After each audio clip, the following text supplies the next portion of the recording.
Peternakan kami ini bisa dimulai dengan modal yang kecil. Nah, 2,5 juta kita bisa mulai. Sedikit-sedikit beli kambing, sudah berkembang. Ini sekarang sudah ada 65 ekor. Perkenalkan, nama saya Asep Rahmat Hairudin. Wayang Dairy Farm ini sendiri meliputi peternakan sapi perah dan juga peternakan kambing perah. Jadi kami sudah membuat peternakan ini sejak tahun 1997. Kenapa kami memilih kambing perah untuk dikembangkan? Pertama tadi bahwa ini cuaca di Pangalengan sangat cocok, ternyata bukan hanya untuk sapi, untuk kambing perah juga cocok. Kemudian ketika kami membandingkan susu kambing dengan susu sapi, itu ternyata susu kambing ini banyak memiliki kandungan nutrisi yang lebih dari susu sapi. Image di masyarakat itu bahwa susu kambing itu adalah untuk kesehatan, padahal sama saja ya, untuk diminum, untuk kesehatan, untuk anak-anak, untuk pertumbuhan otak, untuk tulang, samalah. Hanya memang kandungannya sedikit lebih tinggi dibandingkan dengan susu sapi. Dan memang permintaannya cukup menjanjikan nih untuk kambing perah.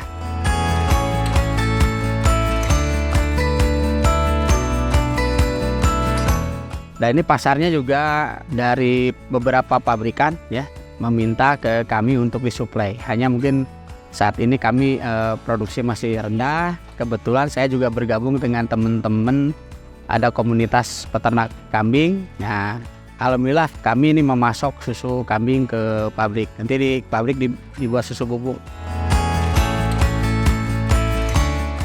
Ya, pertama kalau di Pangalengan saja ini baru saya aja sendiri. Jadi belum ada peternak lain selain Wayang Dairy Farm di Pangalengan. Ya, tapi saya untuk memperluas jaringan, saya juga ikut komunitas peternak kambing. Jadi sebenarnya antara kebutuhan dengan pasokan ini masih kurang sebenarnya. Memang kalau susu kambing kan beda ya dengan sapi. Kalau sapi produktivitas dari satu ekor yang di kandang sapi itu bisa ada yang 30-35 liter. Kalau ini paling antara 3-4 liter satu. Potensinya sebenarnya di Jawa Barat ini cukup bagus. Kambing yang sudah saya beli itu saya beli sepasang ya, kambing sapera. Ini kayak gini, kambingnya kayak begini, kambing sapera sepasang dipelihara dari kecil. Saya beli waktu itu 4 juta kalau tidak salah ya, 2 ekor sepasang, yang tadi yang jantan yang besar sama yang di sebelah sana. Itu saya pelihara, kandangnya bekas kandang sapi. Nah terus saya bawa juga kambing-kambing yang saya sudah kembangkan di Sumedang. Dulu belinya di Sumedang, karena kayak begini nih, kambing ini Jawa Randu itu paling mahal 2,5 juta lah. Terus beberapa juga saya beli sapera ada 5 jutaan lah, yang sudah siap beranak.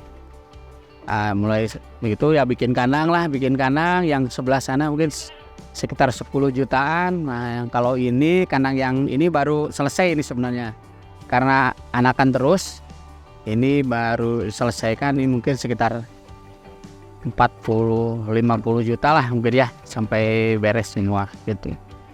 Ya alhamdulillah lah, dari modal yang dikumpulkan sedikit-sedikit beli kambing, sudah berkembang. Ini sekarang sudah ada 65 ekor. Peternakan kambing ini bisa dimulai dengan modal yang kecil. Nah, 2,5 juta kita bisa mulai. Ya, jadi jangan takut gitu ya. Saya aja sudah saya alami, saya beli kambing-kambing murah ini, tapi alhamdulillah susunya ada 2 liter, 3 liter.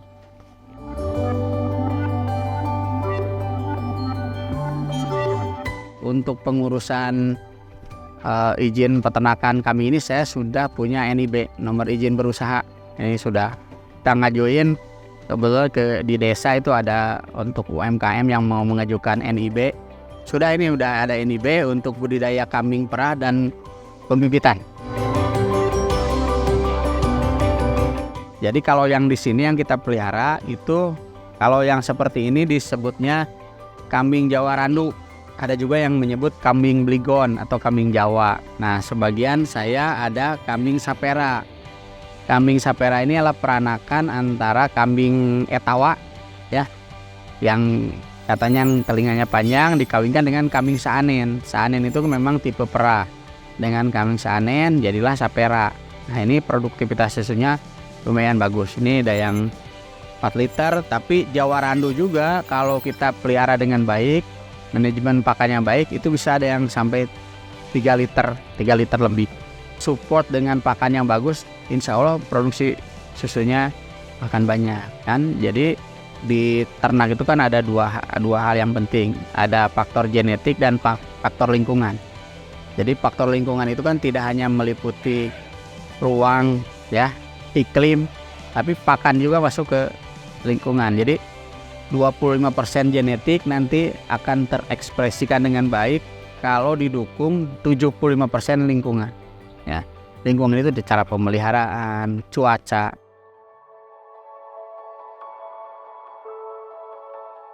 Sebenarnya kalau kambing perah ya luasan lahan itu yang penting ini kandang untuk mereka ini nyaman ya. Tergantung kita mau melihara berapa ekor ya. Ini dengan luasan lahan paling ini 10 meter kali 12. 9 kali 12 ini masuk 32 ekor. Ya, 32 ekor. Jadi luas ini cuman untuk 1 ekor itu saya buat 1 meter kali 1,5 meter. Saya tidak punya lahan rumput, tetapi saya punya pemasok. Ada yang pakan di sini saya pakai jagung ya.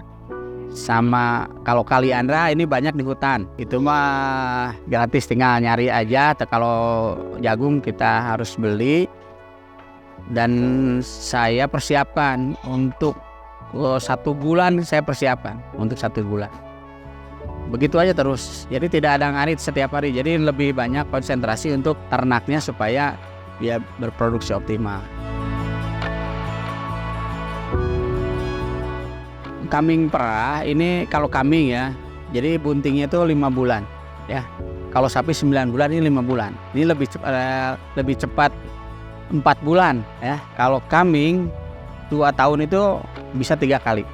Ya, jadi selama dia bunting, nah itu bisa kita perah sampai, kalau saya di sini sampai ke buntingan 4 bulan.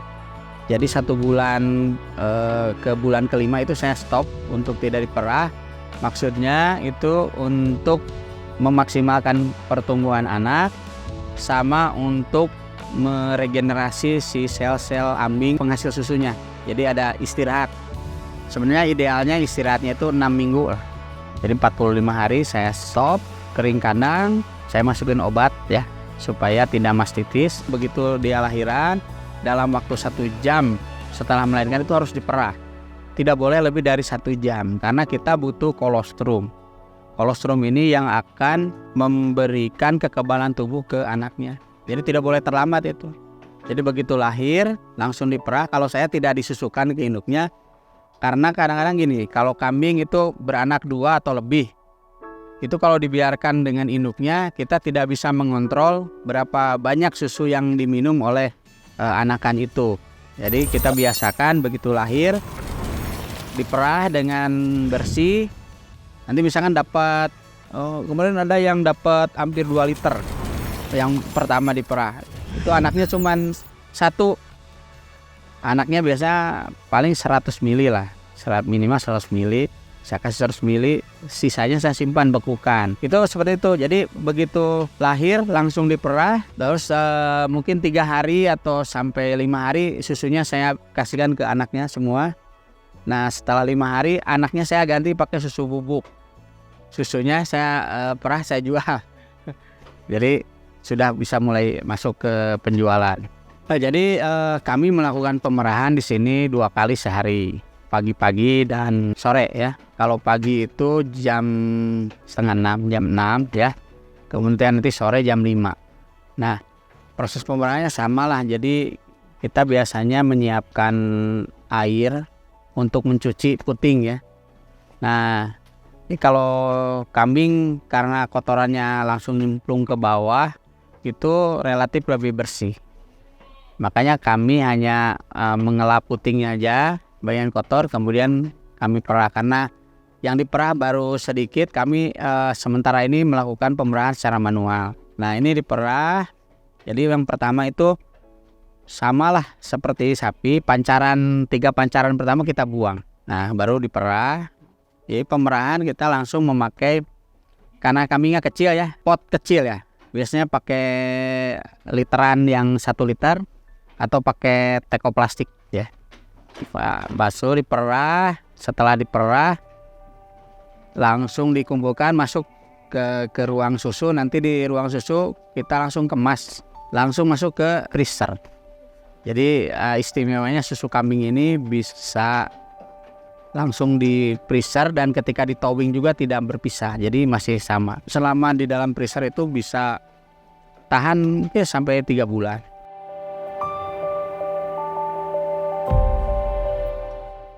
Nah kemudian bagaimana treatmentnya ya, begitu saya beli kambing yang baru ini pasti masuk ke karantina dulu.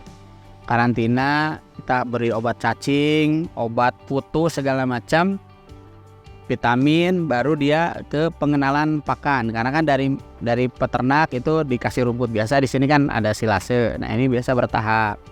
Nah untuk mempersiapkan kelahiran, kan pintu masuknya itu untuk dapat susu itu dari kelahiran. Kambing-kambing yang bunting sudah masuk 4 bulan, biasanya kami di sini 3 minggu lagi menjelang lahir kami sudah memberikan pakan yang bagus.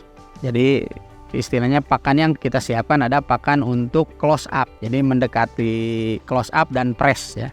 Jadi ada istilah close up itu mendekati kelahiran, dan press itu setelah melahirkan. Kami di sini beri pakan yang high density. High density itu pakan yang memiliki energi yang tinggi untuk menyiapkan kelahiran.